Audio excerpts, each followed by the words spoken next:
Hi guys, welcome back sa aking channel. Ngayon lang ako nakapag-upload ulit sa sobrang busy sa buhay. Papunta nga pala ako sa aking kubo na hindi pa tapos para magpakain ng aking alagang manok at cute na aso.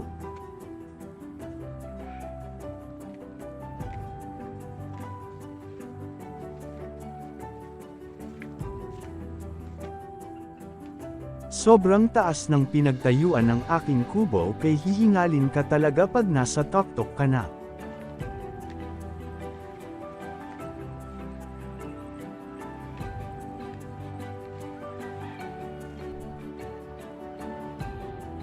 Malapit na ma-harvest ang bunga ng aking saging na cordaba at may ibenta na naman ang angkol nyo.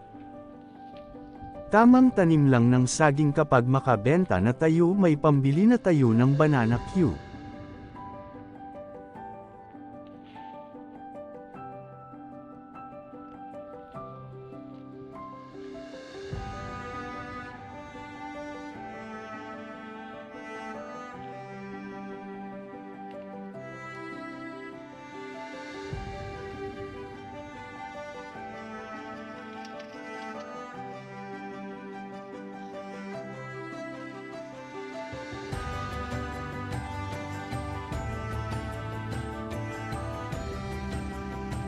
Eto nga pala yung aso kong cute kasi tuta pa, ito ang gwardya ko sa aking munting palasyo.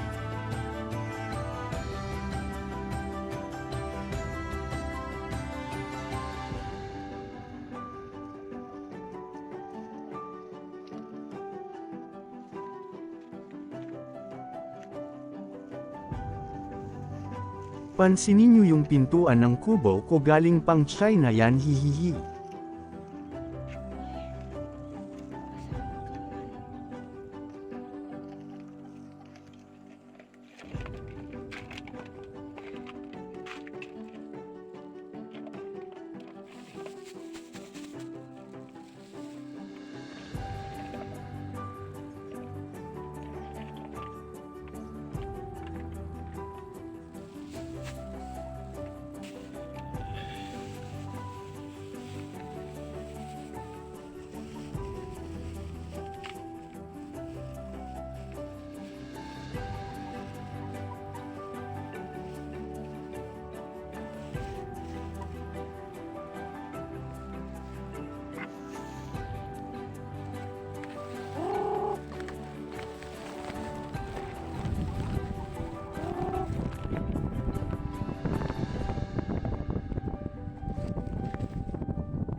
Apat lang yung alaga kong manok dito, dalawa sa labas at yung dalawa nakakulong Benny breed ko.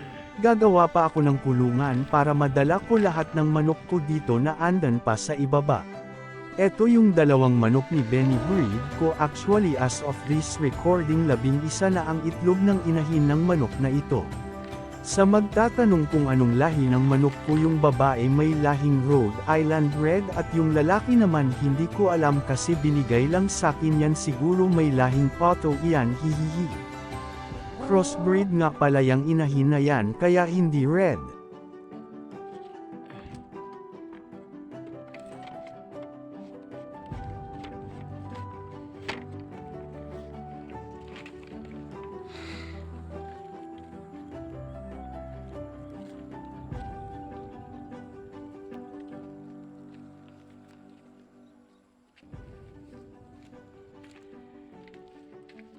Flex coal ang sagingan namin, puro mga lokatan, mga nasa 100.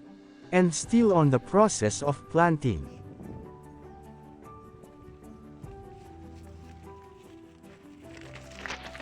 Eto nga pala ang view dito sa may kubo ko.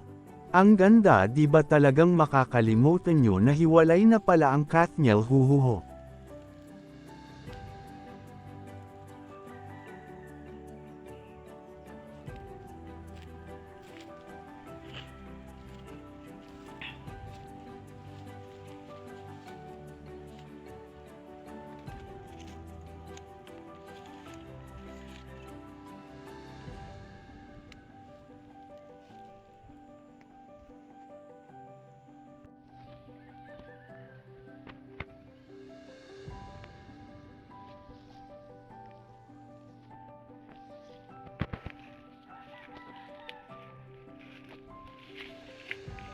Pansin ko lang na kailangan na talaga akong magdamo kasi pataas na ng pataas ang mga ito.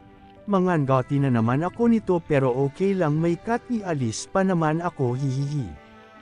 Check ko muna yung mulberry ko dito nag-direct planting kasi ako 8 days ago. Mukhang buhay naman may sprout pero wag muna tayong magsaya maghintay pa tayong ng 2 linggo bago natin sabihin na buhay na talaga. Diretso sa nga pala ng mulberry ang tinusok ko sa lupa yun ang kagandahan ng mulberry madali lang buhayin at hindi pa mapili sa lupa perfect para sa newbie lang sa paghahalaman.